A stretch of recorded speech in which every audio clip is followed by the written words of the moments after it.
свидетельство регистрационное удостоверение препарата, который у нас здесь используется. Чем biladigan shu qo'zg'atuvchilarning genetik o'zgaruvchanligi va uni oqibatida odamga nisbatan patogenlik, virulentlik shakllanishi совершенствования препарата, а также изучение иммунобиологической эффективности его на лабораторных животных. biladigan shu qo'zg'atuvchilarning genetik o'zgaruvchanligi va uni oqibatida odamga nisbatan patogenlik, virulentlik shakllanishi. Bu juda ham qiziq savollar. O'ylayman bu oxirida bu haqida gaplashamiz. Poytaxtimizning markazida joylashgan Toshkent vaksina va zardoblar ilmiy tadqiqot institutida biopreparatlar profilaktika, tashxis, davolash mavzusi bo'yicha xalqaro miqyosdagi ilmiy amaliy seminar bo'lib o'tdi. Seminar Oliy ta'lim, fan va innovatsiyalar vazirligi, Sog'liqni saqlash vazirligi hamda farmatsevtika tarmog'ini rivojlantirish agentligi bilan hamkorlikda tashkil etildi.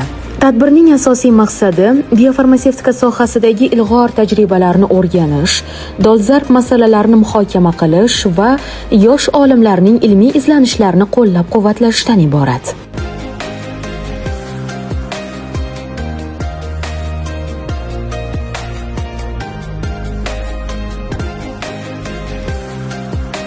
Seminarga hatto Zoom platformasi orqali ham Yaponiya, AQSh, Eron, Peru kabi mamlakatlardan yetakchi olimlar ham qatnashdi.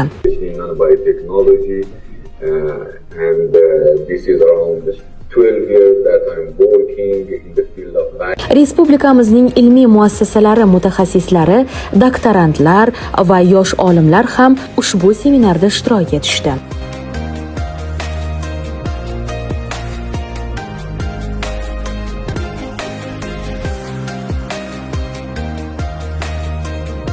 Ilmiy taqdimotlar davomida bioxavfsizlik, tabiiy preparatlar, diagnostika usullari, innovatsion vaksinalar va biotexnologik yondashuvlar yuzasidan muhim ma'ruzalar tinglandi. Bugungi o'tkazilgan seminar mavzusi bo'yicha biopreparatlar bo'yicha demak oddiy xlorella o'simligidan olinadigan biologik faol moddalarni biz taklif qildik.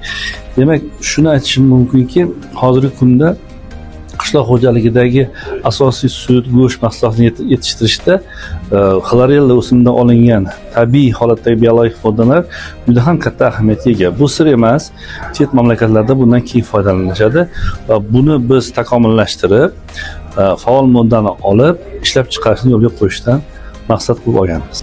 Vaksina va zardoblar ilmiy tekshirish instituti to'g'risida aytadigan bo'lsak, bugungi o'tkazilgan seminar juda ham keng qamrovli, butun dunyo bo'yicha eshitildi va men o'ylashim bo'yicha muvaffaqiyatli chiqdi. Chunki har bir olimni qilgan dokladlari bo'yicha o'zimizga yetarli bo'lgan xulosalarni oldik va ularning ishlarida omadlar tilaymiz.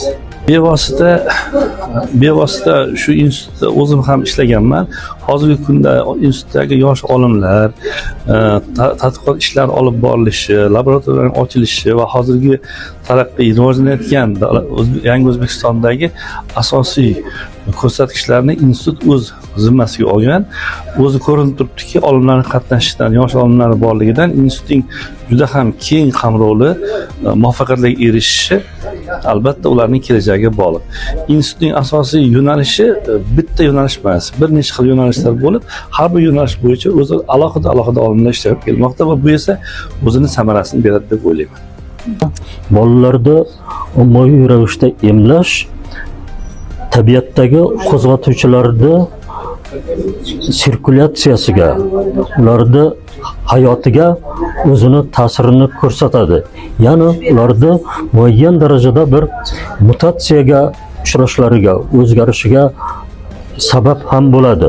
Shuning uchun biz kelgusida vaksinalarda mana shu yuqori darajadagi samaradorligini tutib turish uchun tabiatda sirkulyatsiyada bo'lib turgan qo'zg'atuvchilarda vaksinal shtammlar monand ekanligini muntazam ravishda laborator tekshiruvlar natijasida zamonaviy usullarni qo'llagan holda, ya'ni molekulyar genetik darajada tekshiruvlarni yo'lga qo'yishimiz va amalga oshirishimiz taqozo etiladi. Seminar yakunida ishtirokchilar ilmiy hamkorlikni kengaytirish, qo'shma loyihalar ustida ishlash va tajriba almashishni davom ettirishga kelishib oldilar. Bunday anjumanlar nafaqat ilm-fan rivojiga, balki sog'liqni saqlash sohasining innovatsion salohiyatini oshirishga, yangi avlod preparatlarini yaratishga xizmat qilishi kutilmoqda.